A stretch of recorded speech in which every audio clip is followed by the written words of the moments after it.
Ini semua informasi tentang kematian yang sangat mengerikan bagi orang-orang yang tidak memiliki iman dan punya kekeliruan dan dosa. Aceh Explore menampilkan halaqah dari Masjid Raya Baitur Rahman Banda Aceh. Subscribe, komen, like, dan share. Assalamualaikum warahmatullahi wabarakatuh. Alhamdulillahi rabbil alamin. Wassalatu wassalamu ala asyrafil anbiya'i wal mursalin. Sayyidina wa maulana Muhammad, imamil mufassirin, qaidil muhaddisin, hujjatil fuqaha wa qudwatil awliya, wa ala alihi wa ashabihi at-tayyibin at-tahirin. Ma ba'du fa ya ibadallah, sidang jamaah yang dirahmati Allah Subhanahu wa taala. Kembali pada kesempatan yang mulia ini Allah berikan kepada kita untuk melihat satu dua dari ayat-ayatnya serta hadis-hadis Nabi sallallahu alaihi wasallam. Di mana pada pertemuan sebelumnya kita sudah melihat beberapa keberkahan yang ada pada diri Rasulullah sallallahu alaihi wasallam. Dan insyaallah pada subuh ini kembali kita akan melihat salah satu dari ayat suci Al-Quran yang terdapat pada surah Al-Ahzab, yang nanti kita akan kaitkan dengan fakta yang terjadi dari kehidupan manusia ini. Bapak Ibu yang dirahmati Allah Subhanahu wa taala,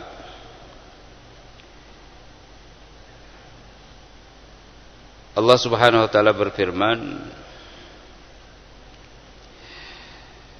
minal mu'minina rijal,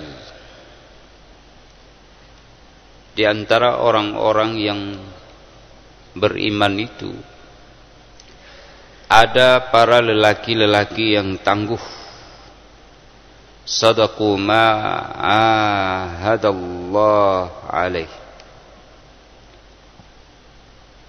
mereka telah merealisir janji yang mereka ucapkan kepada Allah Subhanahu wa taala. Sadaqu ma ahadullah alaih, faminhum man qada nahbahu wa minhum man yantadhir wa ma baddalu tabdila. Di antara mereka ada yang telah mendapatkan apa yang dicita-citakannya, maksudnya mendapatkan kematian di dalam perang sehingga mereka sebagai syuhada. Wa minhum man yantadhir, dan sebahagian daripada mereka menunggu-nunggu. Wa ma baddalu tabdila, dan sekali-kali mereka tidak menukar janji yang telah dia ikrarkan kepada Allah Subhanahu wa taala. Jamaah yang dirahmati Allah Subhanahu wa taala, ada yang telah wafat seperti Hamzah bin Abdul Muttalib, ada Mus'ab ibnu Umair radhiyallahu anhu. Mereka ini adalah pahlawan-pahlawan tangguh yang sudah mengikrarkan janji kepada Allah Subhanahu wa taala. Ada di antara mereka belum mendapatkan kematian sebagai syuhada, tapi pahala orang syahid itu sudah ada di dalam buku catatan mereka. Mereka berjanji kepada Allah untuk membela dan mempertahankan agamanya, beriman serta menjadi pelindung dan pendukung terhadap Rasul utusan Allah Subhanahu wa taala. Mereka tidak menukar janji itu sampai kapanpun. Ada yang merasa sedih belum mendapatkan kematian di medan pertempuran. Ada di antara mereka seperti Sa'ad bin Abi Al-Waqqas. Ada Khalid bin Al-Walid. Walaupun kemudian baru mereka menerima Islam, tapi setelah mereka menerima, mereka benar-benar berjanji untuk menutup semua kekeliruan yang pernah mereka lakukan di masa yang lalu terhadap Islam, terhadap Allah dan terhadap Rasulnya. Maka mereka berjanji dengan sungguh-sungguh. Nah, jemaah yang dirahmati Allah Subhanahu wa taala, pertanyaannya adalah mengapa mereka mengikrarkan suatu sumpah dan janji kepada Allah lalu tidak pernah mengingkarinya, bahkan ketika perjanjian itu belum terrealisir mereka merasa malu kepada Allah dan Rasulnya. Mereka malu kepada Allah dan Rasulnya bila belum terrealisir janji yang pernah diucapkan. Karena ada mereka nanti sebahagiannya tidak ikut dalam perang karena persoalan-persoalan yang mendesak, seperti sakit misalnya, seperti tidak memiliki keuangan untuk ikut dalam peperangan tersebut, atau tidak bisa memberikan saham, atau di antara mereka tidak memiliki kendaraan karena miskin, sehingga mereka malu. Lalu mereka berjanji, kalau ada perang lagi di depan nanti saya akan ikut bersama Rasulnya, akan kubuktikan kepada Allah kesetiaanku kepada Islam. Ini di antara bentuk janji mereka secara substantif. Jamaah subuh kaum muslimin yang dirahmati Allah Subhanahu wa taala. Jadi itu tadi pertanyaannya, mengapa mereka begitu ikhlas ingin merealisir seluruh janji yang diikrarkan ini? Jawabannya adalah karena mereka memiliki keimanan, yaitu keyakinan yang memenuhi seluruh kisi-kisi hatinya. Seakan-akan keimanan yang mereka peroleh itu dia lihat dengan tatapan matanya apa yang dia yakini itu.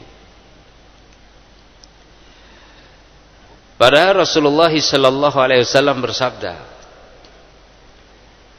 Rasulullah sallallahu alaihi wasallam bersabda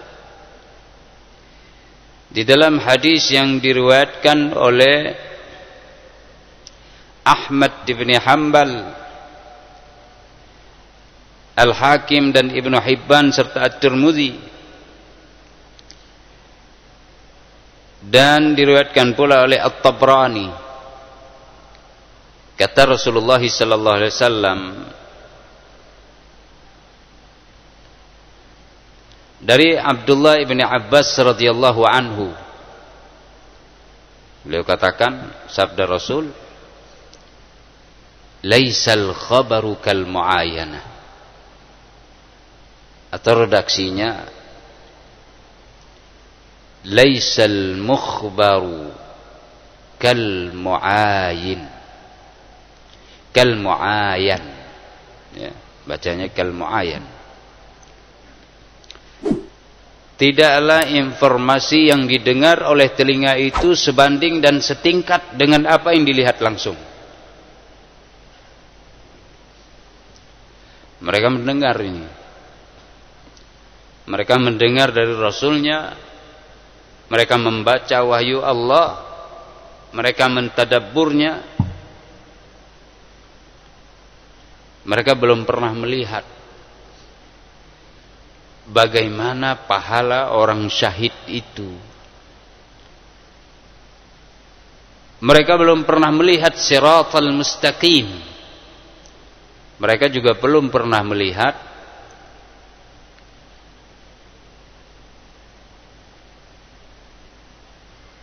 surga dan neraka. Mereka hanya diberikan informasi oleh Rasulullah sallallahu alaihi wasallam. Mereka dapat informasi dari wahyu, ayat-ayat suci Al-Qur'anil Karim. Tapi mereka seakan-akan sudah pernah melihat bagaimana surga, bagaimana neraka. Ketika mereka mengingat tentang neraka atau disampaikan kepada mereka tentang neraka, mereka berada pada posisi rijalul la tulhihim tijaratu wala bai'un an dzikrillah wa iqamis shalah wa ita'iz zakah yakhafuna yawman tataqallabu fihi alqulub wal absar. Surah An-Nur ayat 37. Mereka adalah lelaki yang tidak disibukkan dan dilalaikan dengan perniagaan dan jual beli, dari mendirikan salat dan mengingat Allah Subhanahu wa taala. Mereka takut akan suatu hari di mana pada hari itu hati dan mata itu akan bertolak belakang dengan apa yang terjadi pada hari ini. Mereka juga mendengar, sidang jamaah yang dirahmati Allah, ma yalfadhu min qaulin illa ladaihi raqibun atid. Tidak ada satu ucapan yang terlontarkan dari lisan seseorang illa ladaihi raqibun atid, kecuali ada yang mengawasi, menulis, mencatat. Siapa mereka? Dua malaikat al-muwakkalani bil abdi atau bi ahadikum, malaikat raqib dan malaikat atid. Catat itu. Wajaat sakratul maut bil haqqi dzalika ma kunta minhu tahid wa nufikha fis suri dzalika yaumul wa'id. Ini semua informasi tentang kematian yang sangat mengerikan bagi orang-orang yang tidak memiliki iman dan punya kekeliruan dan dosa.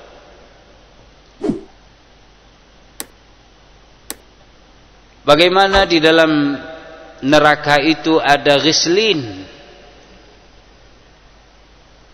ada minuman-minuman yang sangat menjijikkan, panas, membakar, yang mampu mencabik-cabik dan mengoyak mulut, tenggorokan, serta perut, usus seseorang. Hancur lebur. Seakan-akan mereka melihat informasi ini. Padahal kata Rasulullah, laisal mukhbaru kal mu'ayan, laisal khabaru kal mu'ayanah, atau kama ruya Rasulullah sallallahu alaihi wasallam. Yang didengar tak akan sebanding setingkat, tidak sama dengan melihat langsung. Ada orang, ini fakta-fakta dari kehidupan manusia, berselisih sehingga sampai ke pengadilan, memiliki 2 saksi. Satu saksi berkelompok sampai 3-4 orang, 5 orang. Tapi mereka ketika ditanya oleh hakim, bagaimana yang Anda ketahui tentang persoalan mereka berdua? Orang ini mengatakan, ini satu kelompok yang 5 orang. Kami mendengar begini. Kami mendengar informasi yang ada begini. Hanya sebatas mendengar, ya. Sementara satu lagi, hanya 1-2 orang. Menurut kamu bagaimana? Saya lihat langsung Pak Hakim. Yang terjadi begini, bukan sebagaimana informasi yang mereka dengar itu. Kamu punya saksi? Langsung si terdakwa ini, coba tanya sama dia, saya pergi bersama dia. Jadi saya melihat langsung, baik itu perkara perdata ataupun pidana. Maka Pak Hakim akan mempertimbangkan dengan sangat serius kesaksian yang dilihat secara langsung. Ini fakta. Kadang-kadang yang didengar itu disampaikan, perlu kita pertambah lagi. Kamu dengar dari mana? Dari orang. Ya orang itu dari mana?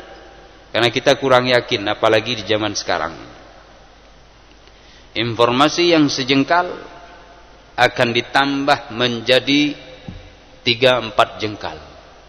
Atau informasi yang sejengkal akan dikurangi oleh mereka yang mendengar menjadi setengah jengkal.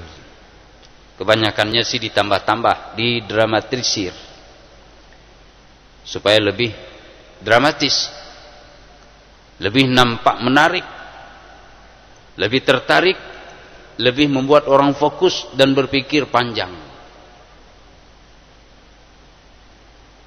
Jamaah yang dirahmati Allah Subhanahu wa taala, Nabi sallallahu alaihi wasallam bersabda sebagaimana sabda yang kita bacakan tadi, tak sebanding, tak sama informasi yang didengar dengan yang melihat langsung. Itu sebenarnya adalah berbicara asal muasalnya pada kisah Nabiullah Musa alaihi salam. Jadi Nabi Musa itu diutus oleh Allah kepada Bani Israel, sekaligus juga kepada Fir'aun, untuk mengajak mereka kepada keimanan. Fir'aun mendustakannya. Bani Israel ada yang dusta, ada yang mau ikut, dan mereka berhasil. Dengan izin Allah Subhanahu wa taala keluar dari negeri Mesir, berjalan melintasi Lautan Merah. Kedua belah air yang terhubung tadi mendinding dengan pukulan Musa. Sementara Fir'aun yang ikut di belakangnya tenggelam, mati dan binasa. Ketika sampai di sana, di semenanjung Tursina, Musa memiliki janji dengan Tuhannya, dan Musa pun berjalan dengan tergesa.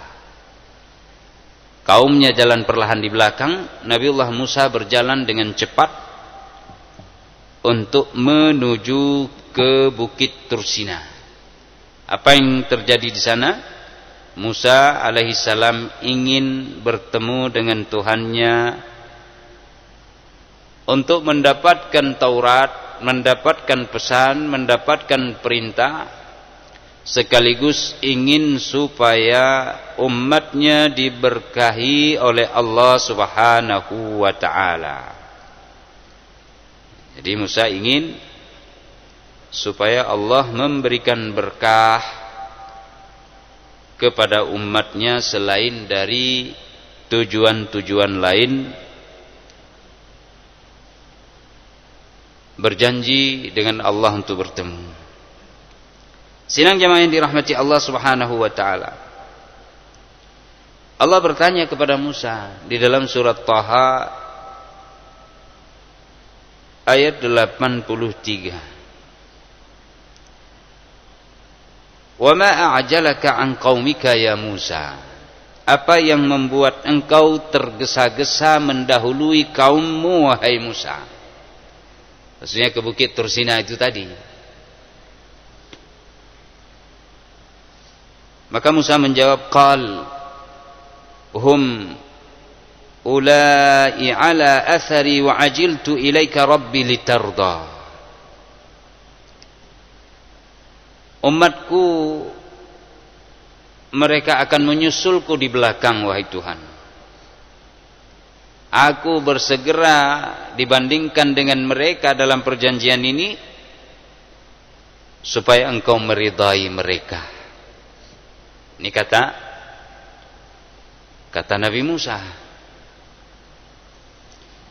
Allah Subhanahu wa taala berfirman lagi, qala fa inna qad fatanna qaumaka min ba'dika wa adallahumus samiri. Firman Allah, kamu tahu enggak, umatmu di belakangmu telah kami sesatkan. Diuji mereka dengan apa? Dengan anak sapi. Siapa yang mengajak umat Musa untuk menyembah anak sapi? Samiri atau Musa Samiri.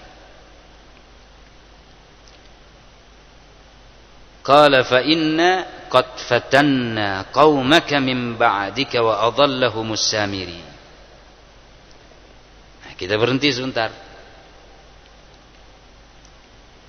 Musa dapat informasi dari Sang Maha Tahu, Allah Subhanahu wa taala, bahwa umatnya sesat. Menyembah apa? Anak sapi. Disembah anak sapi. Musa sudah dapatkan Taurat. Musa sudah dapatkan pesan-pesan Allah. Di dalam tafsir nanti disebutkan ada tiga batu tulis yang tertulis padanya isi sebahagian dari Taurat. 3 lapis itu, 3 buah batu tulis terukir bertuliskan Taurat. Musa pegang itu batu tulis. Kata Allah, umatmu sesat. Yang menyesatkannya adalah Samiri.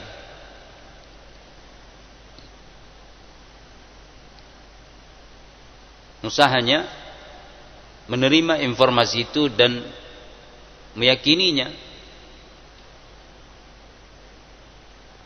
Bagaimana tidak diyakini yang sampaikan Allah langsung? Sang Maha Tahu. Jamaah yang dirahmati Allah Subhanahu wa taala, kita lihat faraja'a Musa ila qaumihi ghadban asifa. Ini berarti Musa pun telah kembali kepada Tuhannya dalam keadaan marah lagi bersedih. Marah, bersedih. Balik Musa. Oh. Jadi apa namanya? Kalau kita rekonstruksi secara imajiner begini. Berarti begitu disampaikan sudah sesat, Musa tidak mungkin lagi minta untuk diridai kaumnya. Oh, sudah sesat, bagaimana diridai? Mau minta lagi? Pulang Musa sambil membawa Taurat nih. Jumpa dengan kaumnya, nanti marah Musa. Nah, kita perhatikan sekarang di surah Al-A'raf ayat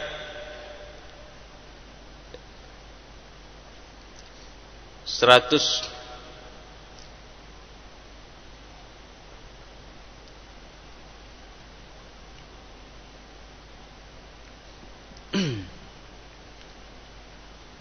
Ayat 160-an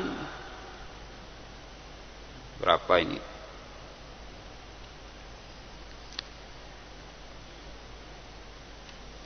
(150) ayat 150 di surah Al-A'raf.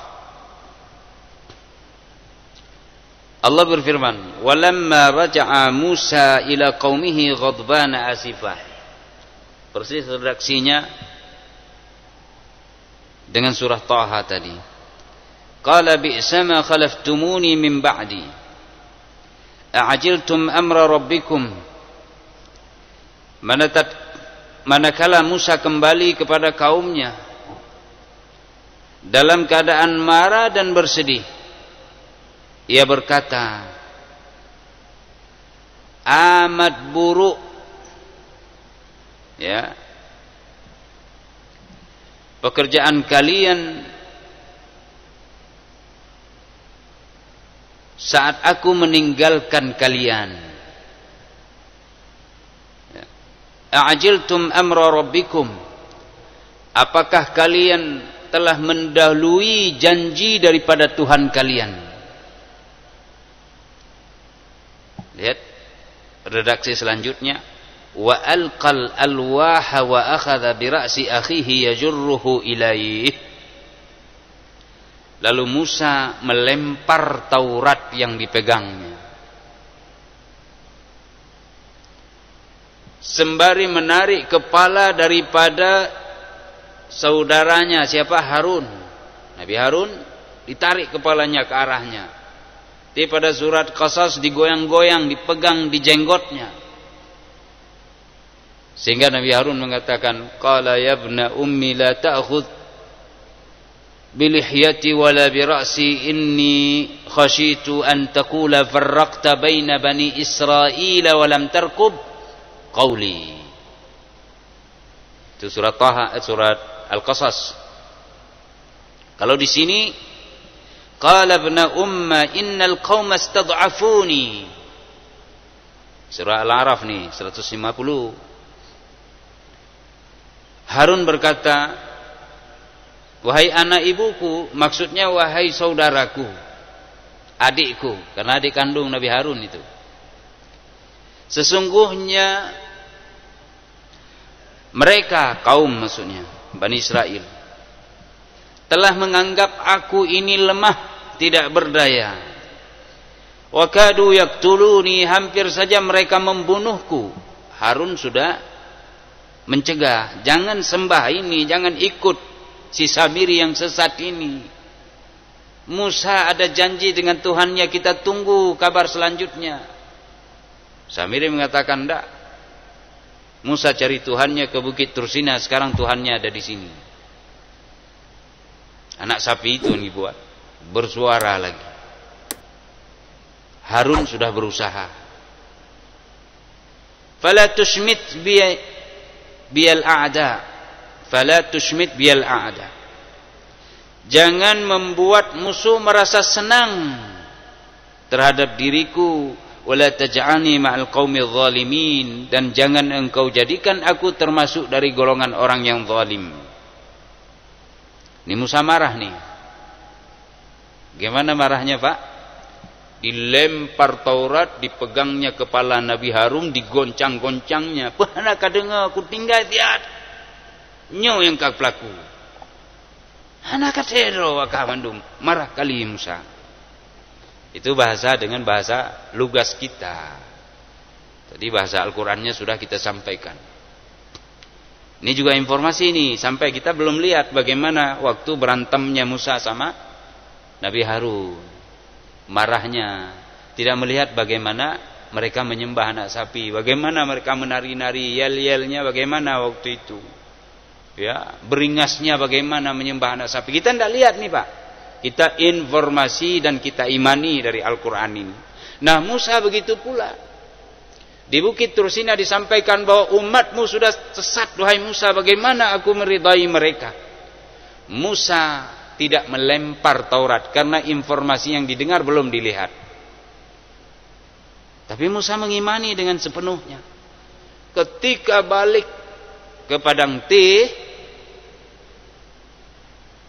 jumpa sama kaumnya, dilihat keadaan yang mengerikan dari menyembah anak sapi, maka kemarahan Musa membuncah lebih hebat dari di Bukit Tursina kemarin. Lalu dilemparlah Taurat, pecah menjadi beberapa bagian. Satu bagian pecah menjadi 3, satu bagian pecah menjadi 5, satu bagian menjadi 7. Dari sini saja sudah 15 bagian. Ada yang mengatakan satu-satunya 9 pecah, hancur, nanti baru disusun kembali. Nah, jadi kata Rasulullah dalam konteks ini, tidaklah sama informasi yang didengar. Maksud tidak sama, tidak sebanding. Tingkat penekanan, tingkat kevalidan, tingkat konkretnya suatu fakta ketika didengar dan dilihat. Dilihat itu luar biasa. Nah, yang menariknya, umat Nabi Muhammad ini adalah umat pilihan. Dia juga tidak melihat. Umat Muhammad ini, umat pilihan, tidak melihat langsung apa yang dipersampaikan kepada mereka dari informasi. Tapi walhamdulillah, seakan-akan umat ini melihat dengan kepala sendiri. Maka mereka berjanji kepada Allah, tak satu kata atau setengah huruf pun mereka ingkari janji yang mereka ucapkan kepada Allah. Minal mu'minina rijalun sadaqu ma'ahadullaha alaih, faminhum man qada nahbahu wa minhum man yantazir wa ma baddalu tabdila. Surat Al-Ahzab tadi. Kenapa demikian? Karena berkah Muhammadiyah, keberkahan dari Nabi turun temurun, dari tatapan dengan Nabi, dari pembicaraan dengan Nabi, dari suasana hati Nabi yang mereka rasakan, bagaimana ketulusan dan keikhlasannya. Dan ketika disampaikan oleh Rasulullah, seakan-akan mereka melihatnya. Di samping Allah memang menghendaki umat ini memiliki karakter seperti itu, sebagai contoh bagi umat-umat yang lain, sebagai kebanggaan pada hari kiamat, sebagai janji Allah, kami akan sanggup mendatangkan umat yang menyembah akan Allah Subhanahu wa taala, tidak pembangkang seperti kalian. Sidang jamaah yang dirahmati Allah Subhanahu wa taala, ini hadis bisa diterapkan dalam berbagai aspek, dalam berbagai bidang. Ya, terutama menyangkut tentang akhirat, tentang kematian disampaikan dalam Islam begini. Kita tertawa terbahak-bahak informasi ini karena kita belum kuat keimanannya, belum mampu memanage dengan baik. Tapi kalau kita kembali kepada orang-orang pilihan dari tubuh umat ini, maka kita akan terperanjat mendapatkan informasi bagaimana mereka bertempur mati-matian. Ketika peperangan penaklukan kota Syam, penaklukan Syam, itu bentengnya begitu kokoh, berhari-hari. Muhammad bin Maslamah, panglima perangnya, sudah mengepung tapi tak mampu masuk. Tak mampu masuk ke dalam. Seorang lelaki tampil dengan menutup kepala dan wajahnya. Dia menunggang kuda, memacu dengan hebat. Dia cari celah yang terbuka dari bawah, lalu dia naik ke atas benteng. Dengan pekikan Allahu Akbar, dia kibarkan bendera, dia pukul beberapa musuh, lalu dia turun kembali untuk membuka pintu. Masuklah pasukan kaum muslimin setelah berhari-hari mencoba pengepungan tapi tak berhasil. Dengan berkat satu orang ini, dia menerobos masuk kepada musuh. Muhammad bin Maslamah sebagai panglima bertanya, siapa lelaki tadi yang membukakan pintu dan menerobos musuh? Tak ada yang jawab. Diperintahkan kepada bawahannya, cari sosok itu. Tidak ada yang ditemukan. Lalu kemudian dia janjikan akan memberikan hadiah siapa orang yang tadi bisa membuka benteng itu, yang dengan gagah berani dan kesatria. Juga tidak ada yang mengaku. Beliau pun tidak tenang. Terus itu yang dipikirkan. Saat malam tiba, lelaki yang menutup wajah tadi datang, sembari juga menutup wajah. Panglima izin, saya akan sampaikan kepada Panglima siapa orang yang menerobos dinding musuh tadi, dan dengannya Allah berikan kemenangan kepada kita. Tapi janjilah Panglima untuk tidak boleh sebutkan namanya. Baik, atas nama Allah tak perlu disebutkan namanya.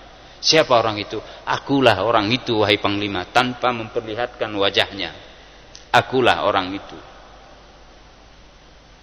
Aku katakan ini supaya engkau tidak gelisah. Maka orang itu pun terus berlalu. Tidak diketahui oleh Muhammad bin Maslamah siapa sosok itu sebenarnya. Karena mereka ikhlas untuk Allah subhanahu wa ta'ala, untuk agamanya, untuk Rasulnya. Sidang jemaah yang dirahmati Allah subhanahu wa ta'ala, seharusnya kita demikianlah. Seharusnya kita demikian. Dalam aspek kehidupan pendidikan misalnya, mengajar betul-betul. Dalam berbisnis juga betul-betul untuk membantu orang, wa ta'awanu 'alal birri wat taqwa. Di dalam bertetangga juga demikian, dalam amal sosial juga demikian. Dalam perpolitikan juga demikian. Jangan hanya mendengar lalu dengan ucapan dengar itu entah siapa yang menyampaikan sudah kita jadikan sebagai standar untuk memilih 1, 2, 3 dan seterusnya.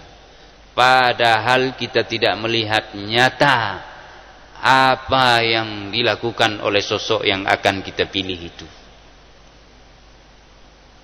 Seharusnya kita dari sekarang sudah mencari itu. Karena pada kepemimpinan dipercayakan oleh agama ini amanah menjaga agama dan mengatur dunia ini. Itu dalam aspek politik dan kepemimpinan. Jadi kita belajar dari arahan-arahan Al-Quran, dari rahasia-rahasianya, dan dari keberkahan dan kemuliaan Nabi kita sallallahu alaihi wasallam. Insyaallah pada pertemuan yang akan datang kita kembali melihat 1, 2, 3 dari hadis-hadis Rasulullah, sehingga kita terus dapat menerapkannya dalam kehidupan ini, terutama berasal dari kitab Allah yang mulia ini, Al-Quranul Karim. Hadanallahu wa iyyakum. Terima kasih. Billahi taufiq wal hidayah. Subhanakallahumma wa bihamdika asyhadu an la ilaha illa anta astaghfiruka wa atubu ilaik. Wassalamualaikum warahmatullahi wabarakatuh.